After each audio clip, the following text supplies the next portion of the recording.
અમે બેસી રહ્યા છે ગોતા ફન બ્લાસ્ટ છે ત્યાં જોડે. એક અંકલ આવીને અમને એટલા હેરાન કરે છે, આવીને પૂછે છે, અમે મકાઈ ખાતા હતા હું અને મારી ફ્રેન્ડ બંને. તો આવીને બે વખત એમને પૂછ્યું કે મકાઈ કેટલાની છે. અમને કીધું અમે અહીંયા મકાઈ વેચવા વાળા લાગીએ છીએ, અમે અહીંયા મકાઈ નથી વેચતા, મકાઈ આગળ વેચે છે, તમે ત્યાં જઈને પૂછો. તો એ અંકલ ત્યાં ગયા અને થોડી વારથી પાછા આવ્યા. પાછા આવીને પૂછે છે કે મકાઈના કેટલા છે. હા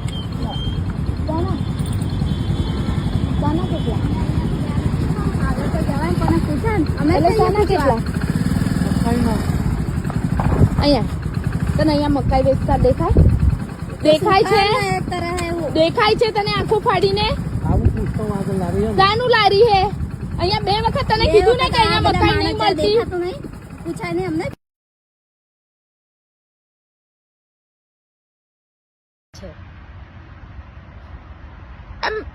અમદાવાદમાં બી અમે સેફ નથી. આટલા પૂરા કપડા પહેરેલા છે એમાં બી છોકરીઓને હેરાન કરવાનું.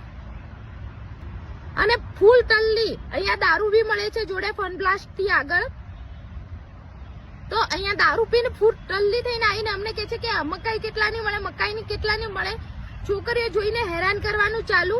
કઈ સાઈડ થી લાગે છે કે આ કપડા જોઈને અમે લોકો નાના કપડા પહેર્યા હોય ક્યાંય જઈને અમારે બેસવાનું બી નહીં શાંતિથી. પછી કે છોકરીઓ ગલત છે, છોકરીઓ ગલત છે. ક્યાંથી ગલત હોય?